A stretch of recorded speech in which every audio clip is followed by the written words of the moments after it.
everybody, and welcome back to the I Don't Know Running podcast, where we share our experiences that make running fun and sometimes not so fun. I'm Lewis, and I'm a self-admitted lazy ultra runner, and this is another episode of You Don't Know What You Don't Know.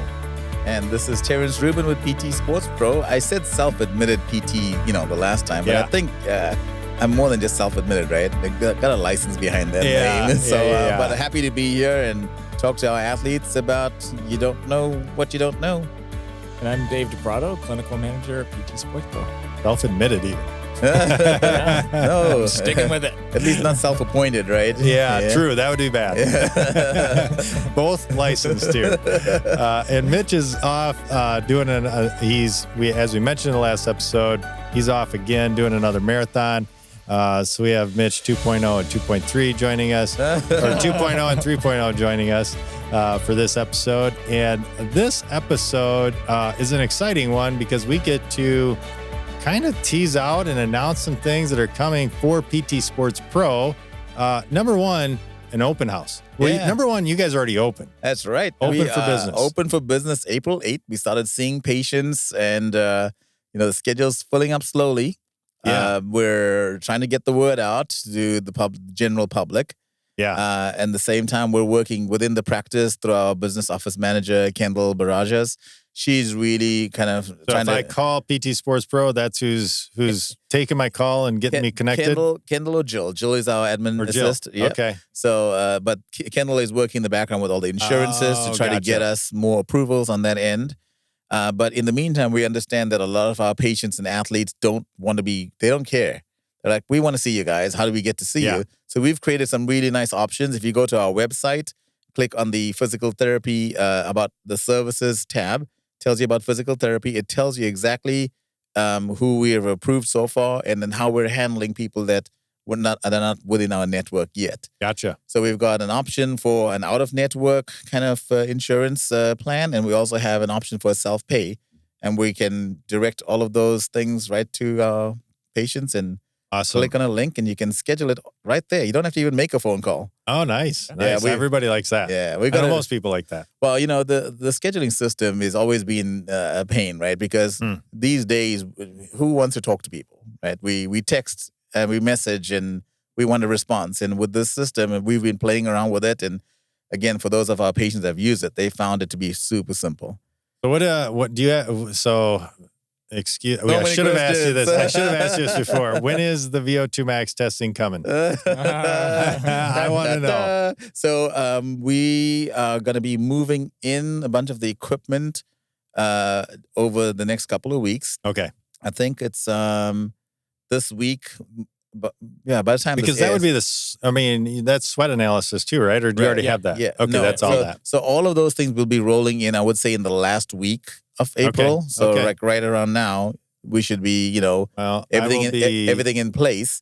But our exercise physiologist is going to be running the lab, won't be starting until early May. And so that's when you'll be able to do the testing. All right. Well, I need to get on the website and get an appointment scheduled for that. That's because that is one thing I want to do is the sweat, the VO2, any kind of analysis I can get. And we should have discussed this up here too, but it is something where I want to come in and videotape this or videotape. Yeah. My gosh, how old am I?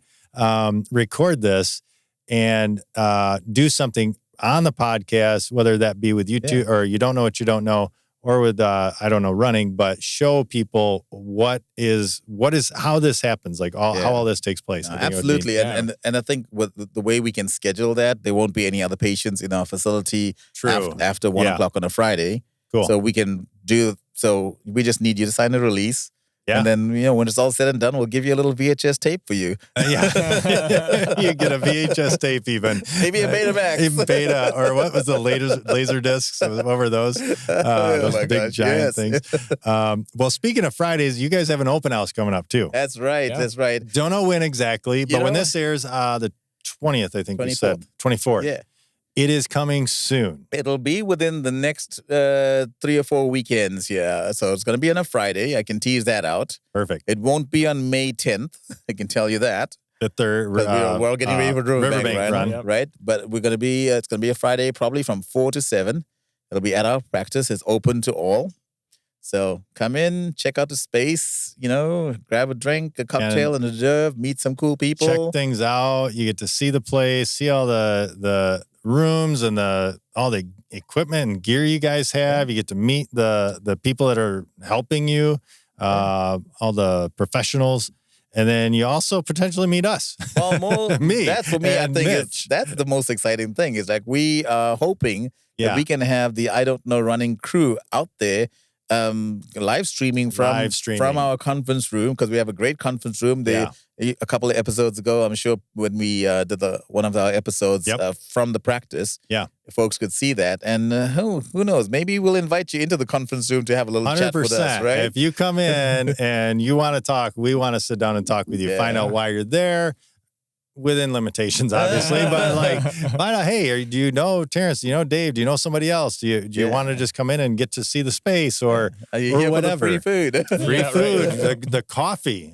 I mean, come on. Is epic. Dave, you're going to be a little bit busy that's on that what's in day. here. Yeah, right. That'll be my only job on opening night there. You better have a Dave, what do you call it? Jura Dave. Jura Dave apron. Yeah. That's all I got to say. JD. JD, yeah. If you know, you know. Well, that is exciting stuff, and it's coming very, very soon. When this does air on the 24th, be looking in the next few weeks. It is going to be an exciting time. It's going to be a really fun time. Come out and join when we can say, and we'll post it, or you guys will be posting immediately as soon as we have the date, or as soon as you guys have the date nailed, and then we'll be obviously posting it as well. And I was going to say, do follow us on social media. PT Sports Pro, we have our own social media link on Facebook, where we do quite a few of our updates there. Some really cool videos that got released a couple of weeks ago about our practice. And no, we're excited about this gift to our community. Really are. Yeah. To see, to plan it all, in a year in the making, so to speak, and now to see it actually come to life. It's just been an incredible blessing. I'm so excited about what we can do in our community with this. Yeah. And speaking of community and giving back, one of the questions that we've gotten to kind of answer or talk about, I don't remember, I think it was emailed as soon as we announced, hey, PT Sports Pro is coming on and going to be joining for this segment of the podcast, where you don't know what you don't know. One of the things that was asked was about plantar fasciitis. Yes. And I think it was kind of jokes about how to get it. And I was like, no, not how to get it, but rather I'm having, and we discussed this a little bit earlier, having the feeling of plantar fasciitis, but it might not even be that. But let's talk about that a little bit and try to answer the unknowns there of, hey, I've got this feeling, feels like it's that because that's what people tell me, but let's speak to that a little bit. So I'm glad you got this feeling. I was going to break into song for a minute there. But no, I think, we're going to talk about recovery today as the main topic. But we wanted to take a few minutes on the front end of this segment to at least answer some of the questions that listeners have. And one of the questions was on plantar fasciitis. And there's a couple more topics that we'll probably cover before we jump into recovery. But no, when it comes to plantar fasciitis, there are so many patients and clients that come into my practice to see me and say, I have plantar fasciitis, can you help me? And after a round of questioning, and then an examination, I find out that the plantar fasciitis that they have is not a true cause of the problem. It's a symptom of something else that's going on. Yeah. So whenever I look at the foot or the plantar fascia, I always try to make sure that an exam with us doesn't just cover us looking at the heel on the foot, but we go all the way up to even just above the knee. Oh, wow. Because of the muscles that originate. So, for example, Anatomy Lesson 101 here, your calf muscles, where you see them is not where they originate. They originate above your knee joint, in the back of your knee, but above your knee joint, not below your knee joint. Oh, yeah. So the tendons start above the joint, but then the muscle becomes a bulky belly of a muscle in your calf, and then it narrows down to a tendon at your Achilles, and it inserts into the back of your heel. Okay. There's another muscle in between that calf muscle, that gastroc muscle, called the posterior tibial tendon. And it's a very deep muscle that's buried inside the belly of where the two lateral and medial gastroc muscles run. And that deep muscle inserts all the way down in towards the heel, towards the inner part of the heel. And so with that insertion point, oftentimes when the posterior tibial tendon is irritated, it can give you pain in almost the exact area where your plantar fascia originates. And so that is why So it could be something up in your calf. In your calf. That's causing it. And I don't even know if I can put a percentage. I would say at least 75% of the plantar fasciitis, diagnoses, maybe even more, that come in are actually calf issues or posterior, specifically posterior tibial tendon issues. Okay. The problem is that you cannot get to that posterior tibial tendon on your own because as soon as you try to push on it, you tighten up your muscles. So you almost need to be laying on your belly, relaxed, and have a trained clinician get in there to work that muscle. Yeah, quite close to the bone, essentially, like to the tibia. I hear that and I say, it's going to hurt, isn't it? Oh, yes. Heck yes. Yes. It won't hurt us, but we'll feel your pain. Yeah. But it's very necessary. Absolutely necessary. And of course, again, I'm jumping into these specific cases that often get missed or misdiagnosed. Just recently, I've had someone come in that has had like months and months of therapy to her plantar fasciitis diagnosis, to the heel, and all sorts of other treatments like dry needling and ultrasound and lots of stretches and exercises. And it wasn't getting any better. But each time she would get enough temporary relief that she would want to go back and just to get something better than nothing. And when I looked at her and started looking and following this up the posterior tibial tendon, she's like, no one's ever looked there before. So after my evaluation examination, I decided, let me just treat this segment of the tendon and nothing else. I didn't even touch the heel. And she called me the next day saying she was able to go out and run pain-free for the first time in many, many months. Wow. And then weeks later, I bumped into her husband who said the same thing. Is like, man, you fixed in less than half an hour what my wife has been dealing with for years. And now she's out there running and enjoying herself. Wow, so awesome. the key that we're trying to get with our practice and our program is we're not just gonna yes, we're gonna listen to what you're saying, but we're not gonna just zone in on that. We want to make sure what else could it be with any injury. So our approach to any kind of injury management is as important as anything else we do, that we get down to where the problem is. And what's nice about that approach is that it really is almost not good for business in the sense that we don't see you for that long of a period of time, but we do get you better. Yeah. And I'm not worried about packing on a ton of visits if I can't fix you. So I want to fix you up and get you out and make room for the next person. Yeah. I mean, that's the best, what's the word I'm looking for? The best approach, the best philosophy. When somebody gets a therapist. review, what is it? It's not a review, but when somebody gives you a good, like, Oh, yeah. what am I looking for? Why am I without words today? You're missing Mitch, I think. That's what it is. It must be. Bounce stuff off him, and I can think of stuff. You need Jura coffee. Yes. Yeah, that's what it is. Yeah, this is not enough. You should have brought some with you. Yeah, but I think in terms of a peer review, that would be the best kind of peer review that you would, get out there. Someone word of mouth. So the biggest takeaway isn't, well, do this to fix this. You need to go get checked out by a clinician that's going to look a little deeper than just here. This is what you can do to stretch your plantar fasciitis. Right. And sometimes the plantar fascia does need some work. But both areas need to work. So you can't work on one versus the other. Yep. And I remember some listeners on this show today would remember Dr. Peelan years ago. He was like the foot guru in town. Okay. And he would say something like, there's no such thing as plantar fasciitis. It doesn't exist.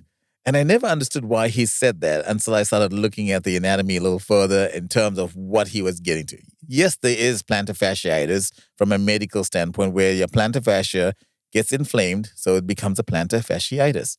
But I think his whole point was that there's so many other things that are leading to that is not a primary diagnosis.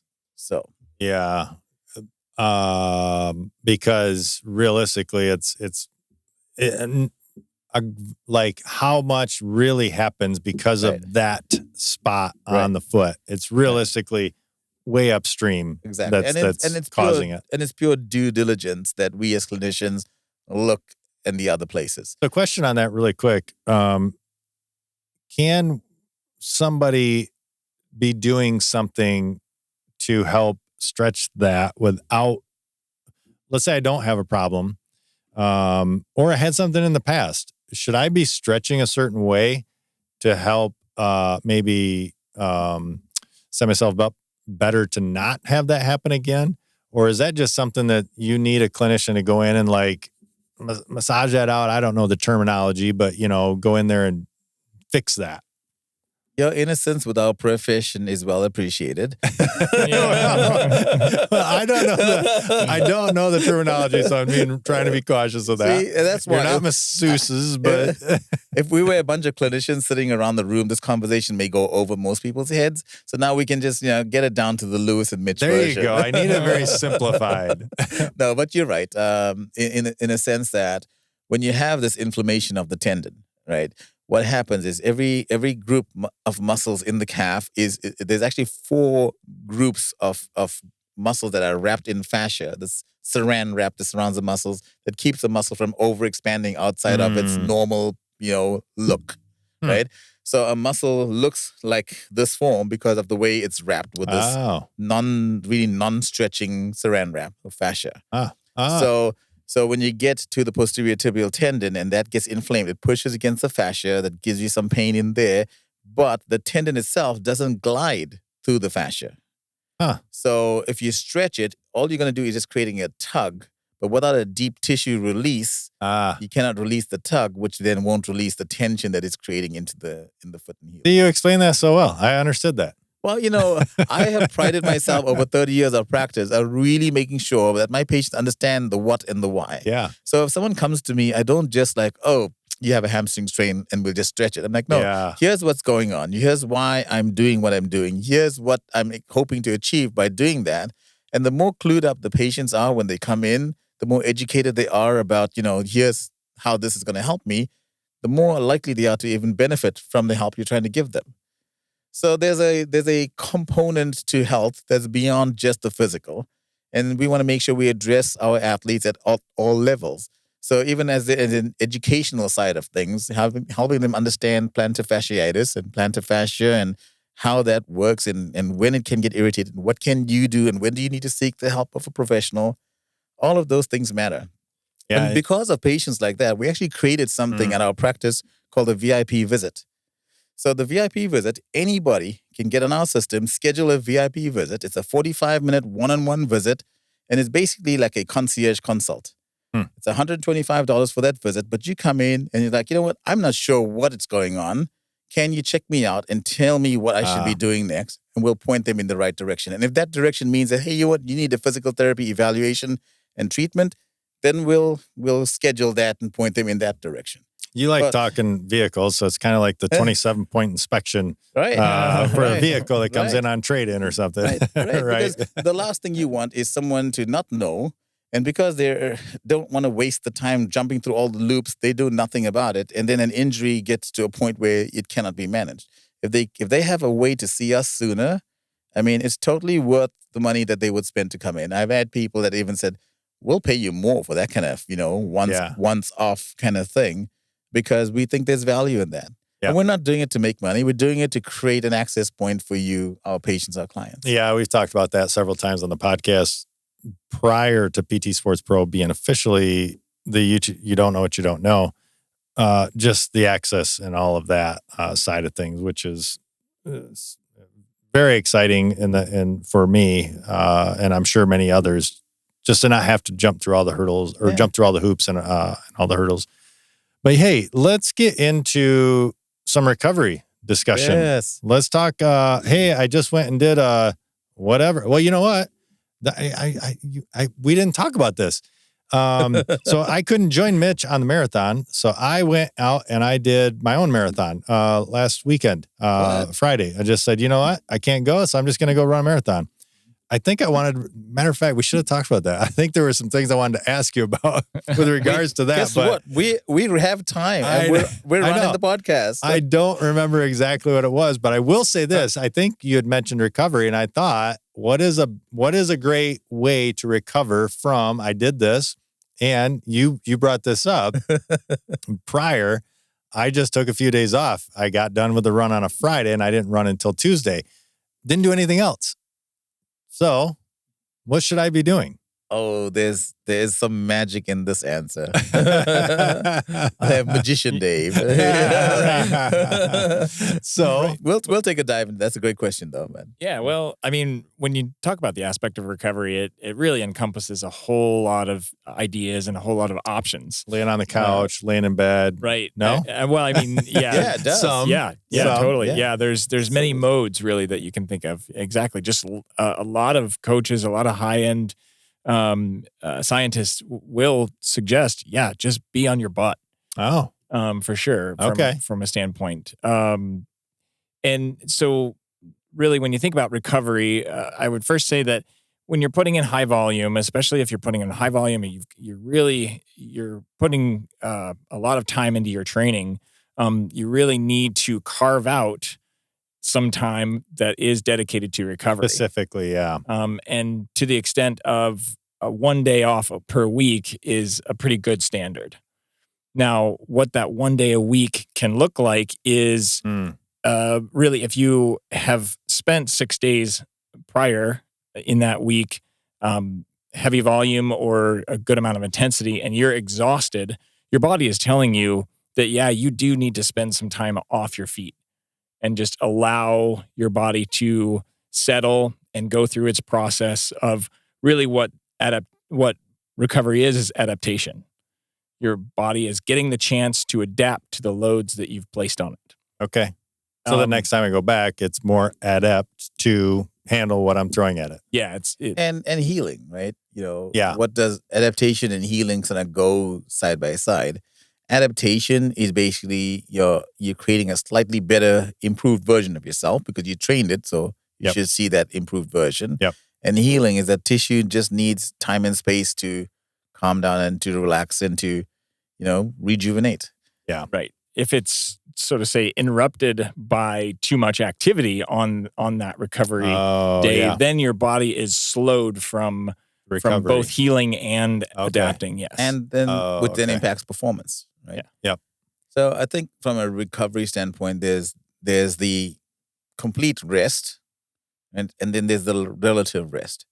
So what we want to talk a little bit about is everyone knows what complete rest is. Yeah. Do nothing. Yeah. But there's also the relative rest. And then there is people that don't take any rest. They're like, oh, but I just did. You just keep going. Mitch. Him who must not be named. Which I don't agree with. But and so something's gonna give if you take that third option. Yeah. But in the state of complete rest, psychologically, it can create a whole bunch of crazy ideas in your head that can mess up an otherwise well thought out program. So understanding what relative rest looks like, I think is going to be key. And so Dave, he's going to talk a little bit more about, the physical aspect of relative rest and recovery, but there's a mental aspect about recovery that also needs to be covered. And I'm going to touch a little bit about that. Okay. Because I have a thought on that because I just went through this. My mental aspect of taking that time off was not a good one. Right. I would say it was negative because I felt like I shouldn't be. Because number one, I didn't go out and hammer a marathon. Like I didn't go out and try to run super fast. I went out relatively easy, but it's still a marathon, right? So it's still long. It's still a lot of load and all of that. But so mentally, when I took time off, I was like, yeah, I can take it off. But then I felt it was like, well, I kind of feel like I'm missing out. Right. And I think, again, some people like you may have the ability to you know what, I'm going to go and run a marathon this Friday. Whereas others, and we've talked about the importance of a training plan, right? Yeah. You plan, okay, I'm going to be doing a speed workout on this day. I'm doing a tempo workout. I've got my long workouts, and then I've got my races. And within that segment, you have your low phases, your easy phases, you have your medium phases, you have your high phases of training. And so just as you plan the details of those things out, you also should plan your recovery. Yeah. So you're not just like, well, that day I'm just not going to do anything, but that day I'm going to choose to not do something. Yeah. So the mental, the intentional aspect of choosing to not do something versus like, I ran a marathon, maybe I should take it. It's not a maybe. It is like, I've done a marathon. My plan says that today is my recovery day. That's interesting. So that changes the focus altogether as to how your body then responds to that. And then you won't have the ongoing thoughts of, I should be doing something. Why am I just sitting here doing nothing? Yeah. So that's why I wanted to really push that idea of whatever comes out on the physical side has to start with how we think about recovery. That's a good point. And to add to it, here's my race plan. My training plan was at mile 16, I decided to run the marathon. So, my planning, you can see, is not the best. Well, which is why I started off by saying, now in your case, this is a little different. Yeah, a little bit different, but yeah. But anyway, so let's get to the I don't know, was it the mental recovery? What are we going to here? So the physical side of recovery, right? Okay. And what does that look like? Gotcha. Are there things that you can do that may not be as harmful, or should you just be like doing absolutely nothing? Gotcha. But that's dependent on a couple of factors, right? Okay. As to like, okay, what did you do before in terms of a race? Because each race has a different type of recovery. Each training, True.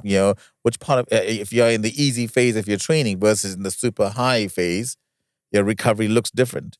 So not all recovery is the same, which is why we wanted to dedicate, a whole session just trying to understand recovery, the why we do it, the how we do it, and the when we do it. Gotcha. So how does that maybe help our listeners understand how recovery looks different in different phases of training? Yeah. So within your training, I gotta say too, to kind of start things off there, that a lot of people think that way about recovery. They think that it's sort of more harmful than good, is because their body is their mindset and their body is also used to this consistency, and breaking that consistency is kind of like ooh, no, I'm not doing what my body has been doing.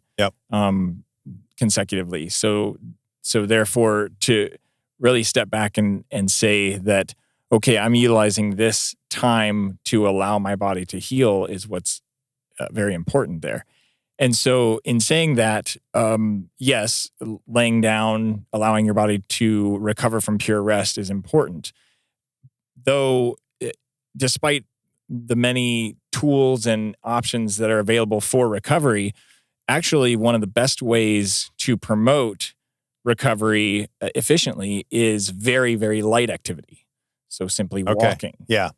Going for a very light, easy walk for a period of time. Doesn't need to be long at all, but walking is allowing to pump the blood through your muscles. And when we talked about the capillarization in the muscle tissue that is enhanced by your training, you're allowing your body to pump the blood through those capillaries, get oxygen to your muscles at a very, very low load. And they love that. They thrive off the oxygen. So they are then going to recover as best they can without being even the slightest bit taxed or damaged from activity, that you're accomplishing that healing and adaptation. And I think this is that whole idea of relative rest, right? Where it's not complete rest, but there's some things that you can be doing. And the other thing that we want to understand both anatomically and physiologically as we work our muscles and our systems, our lymphatic system, our blood system through these harder workouts, it's not just one flush and done to get rid of the metabolites. Over the next few hours of healing and recovery, your body is pushing out those toxins from the muscles, and they do need to be transported away from the muscles and through the system to be efficiently expelled. So if you are completely rested, you're not doing anything to really enhance that system. But by doing some relative rest things like what Dave is recommending or suggesting, that's where you still enhancing the circulation, the turnover, without the stress of a hard workout. Yep. That makes sense. And like what he's saying is if you're training for a 10-mile run and you're running 1 mile a day, that recovery day isn't going to have as much of a benefit to your training. Yeah. But if you're training on the very other end of that, the other extreme of that, 10 miles a day, 6 days a week for a 10-mile run. That's why I brought that.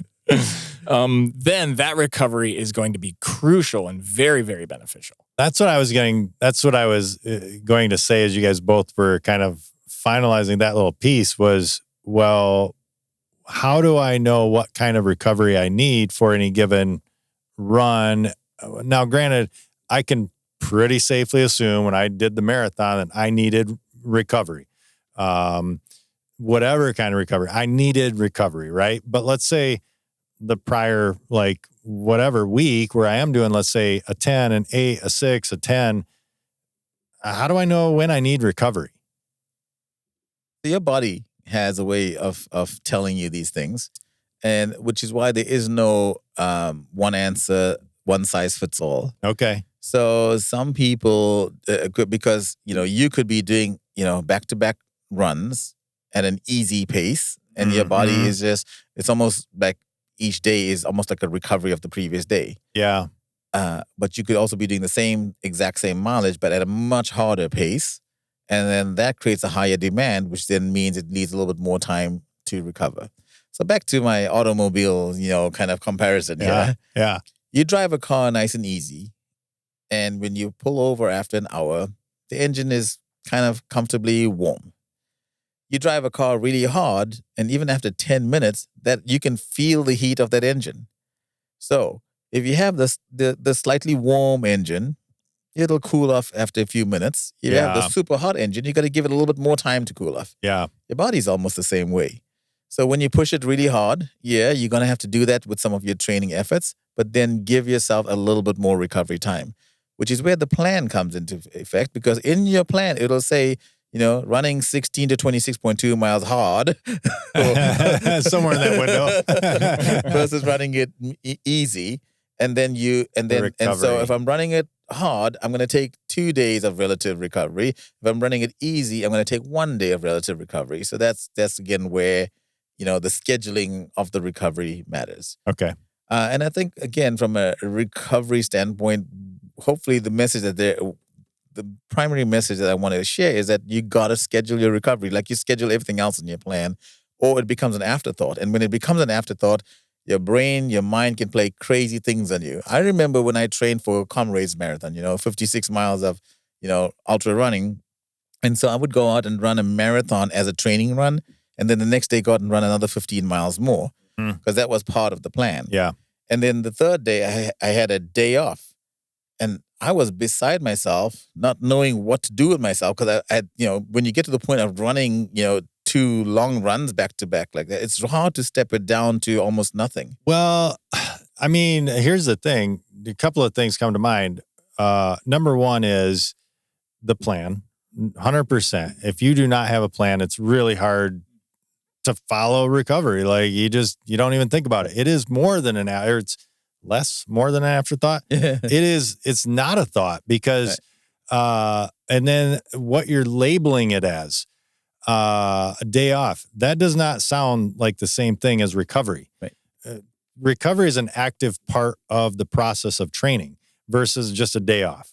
Day off, just saying a day off. Well, that doesn't sound right. I'll go out and run. Right. Whereas what you're saying, and what I'm hearing you guys say is, no, recovery is an active part. Not that you're actively doing something, but it is an active part of a training program that you need to have instituted into your training program. Just like you would say, I'm going to run X number of miles, you're going to say, I'm going to recover for X number of hours, right? Yeah.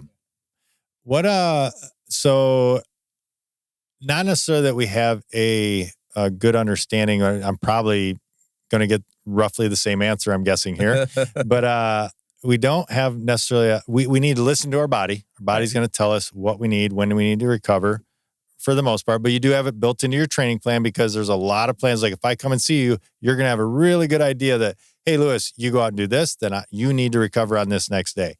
How much time do I need to recover from whatever XYZ run or ABC run, 10 miler, 5 miler, 25 miler? I'm guessing you're going to say basically the same thing. Your body probably knows. So because it's so spread out between athlete to athlete, there is no like standard answer, right? Because again, it's based on effort. It's based on, we've run 30 or more marathons back to back to back without any problems, and our bodies have to deal with that. But I don't want a new runner to figure out, they should follow the same plan that we are. Right. Nor do I want someone that's a seasoned runner to feel that that doesn't work. I've done, all these marathons. I don't need. So you got to understand your body, right? You'll know it by the aches and pains and everything else that's going on too, that hopefully you learn like, hey, maybe I need a little bit more there or less here. But there's also two components to this recovery. One is the plan, but the other one is also the product. And we'll talk a little bit more of what are some of the recovery products that are out there to enhance your recovery. But knowing that that's coming, we'll talk a little bit more about, to answer your question a little bit more, there are some strategies, right? That says like if you run for X number of hours, then you need to have, or X number of miles, you need to have X number of days of recovery. Oh. So like with a marathon, I want to say, again, Dave can chime in here as well, but it's like for every 5 miles or something that you run, you need like 8 hours of recovery or something like that. So okay, what is the analogy there? Yeah, I've utilized. Well, to step back a bit and kind of differentiate, like if you think about frequency, intensity, type, and time, we utilize that. So because I'm not 100% sure, like I don't always correlate distance to time of recovery necessarily because I factor in intensity. Yeah. And intensity has a pretty big implication in terms of how much you need to recover. Yeah. So, if I run 26 miles, my heart rate's 130 the whole time. It's way different than running 26 miles and my heart rate's at 180 the whole time. Right. It's a much different intensity. Yeah. So if you look at your whole training, your whole amount of training, whether you want to divide it in terms of miles or hours, and your whole amount of training, if you're able to identify that, say, 20% of that training is fairly high intensity, then taking a 24-hour period, a day of recovery, of pure rest, which can include some walking, to say, doesn't have to be entirely on your butt, can include some walking, then that is going to be a pretty good plan to start with, or a pretty good way to think about it. Okay. Now, if you've added more intensity to that week and you've done more like a 30% amount, you will want to plan to have more time recovery, which doesn't necessarily mean you have to spend another, like an additional day completely resting. You may have the one day where you've rested the majority of the day, but then the next day you could work out, but it must be at a very low intensity. Yep, gotcha. It must support the processes that are trying to happen in your body to continue recovering from that in high intensity. And that could be light running. Exactly. Like super easy. If I'm normally a 7-minute pacer, you go out and do 9-10-minute paces. Right. If I give you my analogy, if my sort of race pace threshold, which it is about a 6:33 pace, then if I'm doing a recovery effort, I'm running at 9:05 pace. Okay. Significantly slower. That's your okay. So not just 30 seconds, but usually 2 to 3 minutes slower in terms of pace. Gotcha. But if you just did a long run, let's say you had a 20 miler, then give your feet a rest on your recovery day. But you can do other drills like upper body drills or core drills. Or if you're gonna be on your feet, then don't be running. Based on efforts, which is why there's not a simple question to answer. Right. Yeah. But I think for our listeners, again, First figuring out that recovery, yes, needs to be programmed into the plan. Secondly, figuring out that recovery is very specific to each individual based on what you're training for, how hard you're training, and where you are in your training plan. So this is where, again, working with a professional matters. So where I think we lose sight of recovery is when we're trying to just, because we're almost like know enough to be dangerous as individuals. So we think that we're recovering when we're not. Or on the other end, what sometimes happens is that we're spending too much time in that recovery zone. So that we lose the training effort. So there is a balance between recovering just the right amount or spending too much time in recovery where we lose all the training effort. Yeah, I think Mitch and I are kind of like opposites there. I probably spent a little too much time in there, but yeah. Yeah. And so then I briefly mentioned product. Yeah. And there's a couple of different products out there that allows your tissues to heal better. And I think we've mentioned like branched chain amino acids at some point, and we can talk a little bit more about that. But there's also like post recovery drinks that you wouldn't necessarily take before or during. And so the kind of products that you take, during your training and also post training can help you to recover more efficiently. So the three products actually there's four products that come to mind, and again, Dave can chime in here with others. There's the branched chain amino acids. Your body is made out of protein. Protein is necessary to heal and regroup and build. So taking a branched chain amino acid that has the right amino acid protein base to rebuild a muscle is key. Made of amino acids. Right. Hence the reason Yes. to use. Okay. Yes. So that's a good point. Yeah, we take for granted that people should know. this. Yeah, and I have no idea. Yeah, an amino acid is a protein, but it's the smallest block, the building block of a protein. Okay. So by taking in that smaller block, it's much quickly absorbable, and then there's different amino acids that do different things. And so having isoleucine, glucine, and leucine are the three main ones that help with healing. I thought you were naming Peanuts characters like that's why Lucy and I'm like, yes. what? Lucy, Charlie, and the Peanuts. Yeah. Calorie. She's a good amino. but so having the right types of amino acids in your product matters, or you won't get the right healing recovery. Okay. Then there's the electrolytes. We've talked about electrolytes, right? That's important for cellular function. And that's important even afterwards. So having a meal that has enough sodium post workout can be important in terms of helping that recovery to happen. There's calories. So making sure that you're burning calories while you're working out. You're not going to be able to replace all of them, but having something caloric in a long workout is going to be key to helping you recover better. And then the post recovery, there's things like Endurox, right, where you're getting a caloric drink that has some of the amino acids in there, as well as some of the calories to kind of rebuild your muscles and fill in some of those gaps that you still can get from food. But by the time you take in that food and it gets down to your digestive system and breaks down into the smaller compounds, and maybe the foods that you take in may not have all the right compound blends in there, you can get recovery drinks that do. So your healing, your recovery tends to be better. So you're saying, let me see if I was hearing this correctly, but that your during workout nutrition can set you up for recovery. Absolutely. Yeah. Okay. For sure.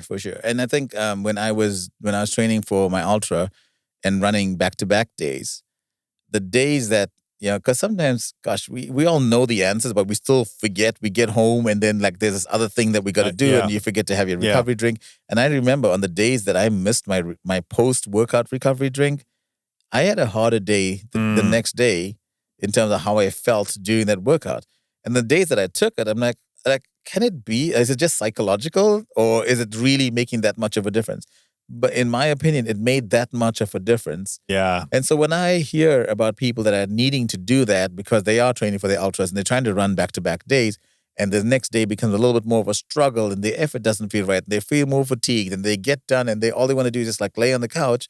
Well, part of that is because, again, they didn't structure the the intake correctly, the product correctly. Yeah. Well, I can tell you I did not structure my marathon correctly. I took like... Your 16-mile marathon? Yeah, my 60-mile marathon. I think I took,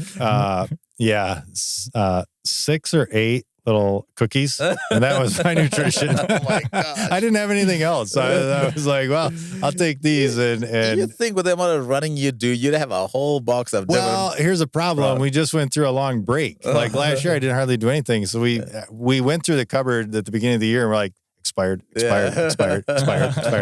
it all away. And then I went online, and I actually filled out the... what's the brand that you recommended? Oh, yes, Infinite Nutrition. No. The other one, Precision. Precision. Yeah, because they have an online profile. Yeah. So I went on there and filled that out, and I have a cart. It's like ready to go. I just haven't put in my credit card. What was your sodium based on what you filled in? Oh, I don't remember. I did. What's yours?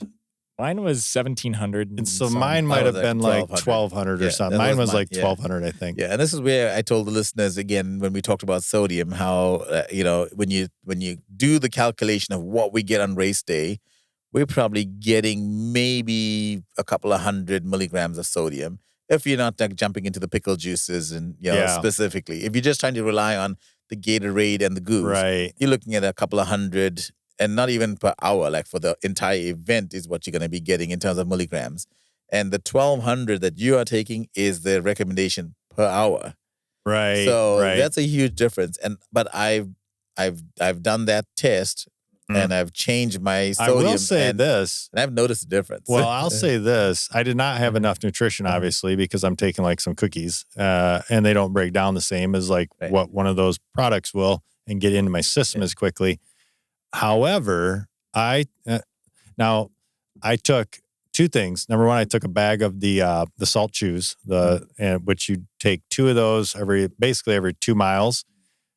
And I think that gets me around maybe like 800 or something like that. I don't remember exactly. I'd have to look at it. But I went above and beyond. I took 2 of the Hammer. Is it the Hammer? That's the one you recommend? Yeah. No, the salt caps. Oh, the S caps. S caps. Yeah. I took 2 of those before I started the run. And I took a bag with me. I said, Terrence said, take them with you and just learn how to do it. And so I took them with me. And at mile, I don't know, when I decided I was going to do the marathon, I went to grab that bag out. And guess what? I had dropped that bag somewhere along the way. And all I had left was a few of the chews, which did help. But at any rate, I will say that I believe taking all those chews along the way helped me. Yes, it can make a difference. I do. You just gave me a flashback to when I did Steelhead years ago. And I remember I got off the bike and like, I'm going to need some salt on this run. I'm going to be cramping. And so I just grabbed some salt tabs, threw it in the back of my tri-jack, my tri-shirt, and I'm out running about a mile. And like, I reached back there. I'm like, there's like sand in my pocket. Oh, no. And that's when I realized that those capsules like dissolved because I didn't put them in a bag. I just threw them in the back there. Oh, no. Yeah, so, they break down in your stomach. Very quickly. Like within the first mile. It was a little fluid. Yeah. So I literally put my hand in. I was like licking, just trying to get the salt. At that point, I didn't know if it was the sodium or the sweat. Yeah. It was salty tasting. The things we do. Yeah. But I don't know. I think from a recovery standpoint, though, it's important to understand all the different components of recovery. Don't take your recovery for granted. Don't just assume that, well, a day of rest is enough. Like I said, there's a plan and there's a product. So, depending again on your race goals and how much you're working out and how well you want to recover, it's important to understand what's out there. And again, reach out to us. That's why we try to be a resource to our athletes. And yes, we are physical therapists, but we're also athletes ourselves and personal trainers and exercise physiologists within our team. So there's a lot of information that we're happy to share with you and help you be a better version of yourselves. Yeah. Well, I was just thinking to those comments too about like fatiguing, feeling the effects and how your body's responding to recovery and items that you can use.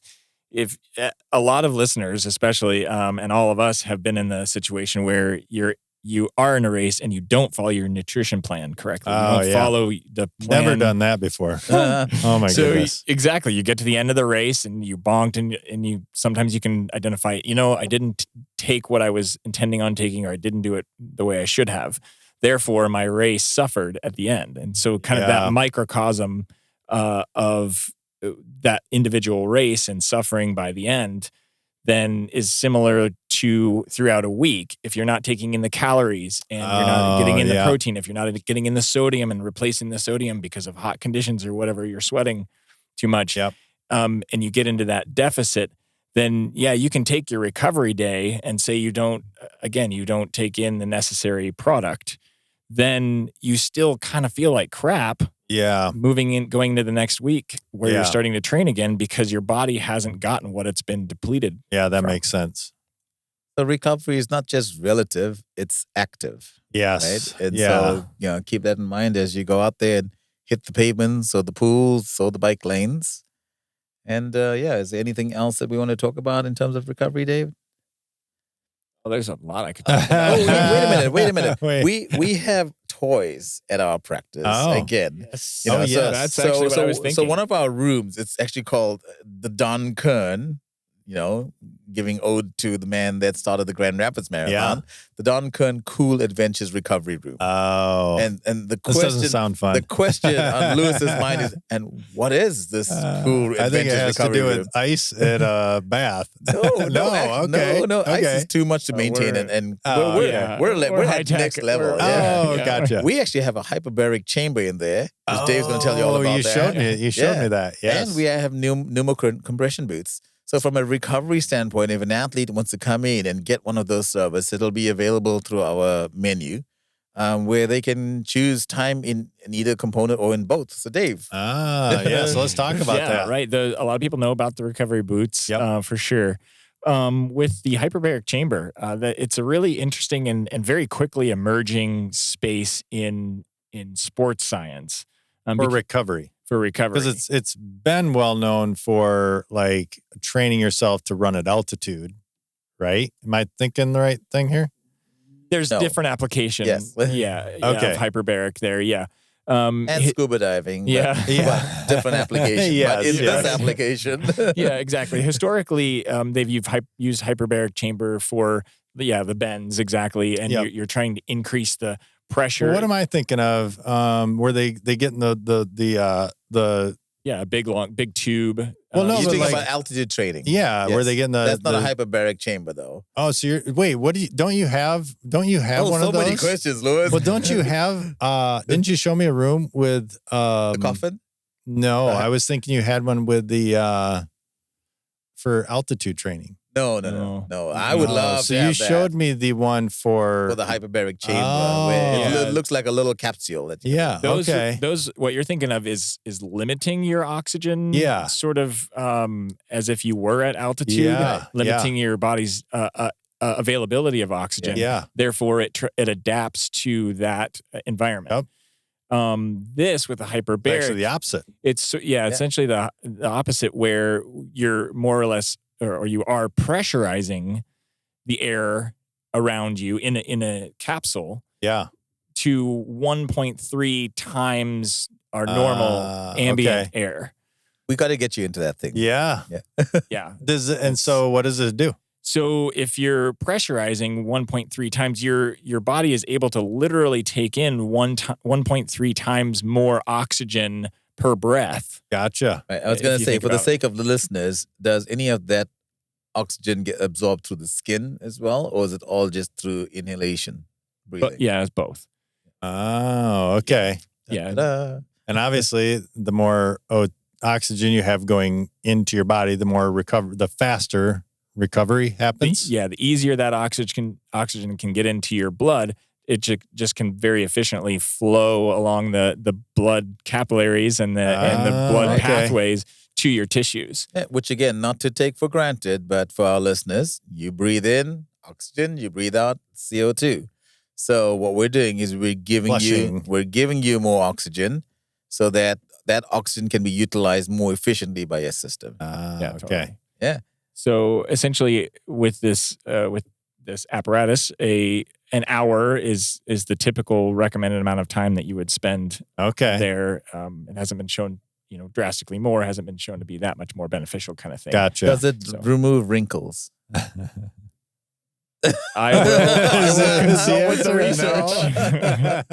There may be another use for this chamber. Yeah, right. Yeah. You don't have very many wrinkles. So the fact, so the fact that we can have that option available to our athletes tells you about the level in which we're willing to go to practice, to provide what we can. But we're also blessed that we could have that piece of equipment donated to us by Dave. Oh, wow. And so, we're enhance our practice in many ways. Wow. And then I know you kind of like skipped over the pneumatic boot because like people know it, but maybe explain it to people that don't know it. What is that? Right. The pneumatic compression boots definitely have, there are several companies out there that make boots that really the way your body pumps blood, as we've sort of talked about it a bit here already, when your body is pumping blood through, it gets into the capillaries, but then it gets the oxygen deficit blood, so the not oxygen rich blood goes into veins,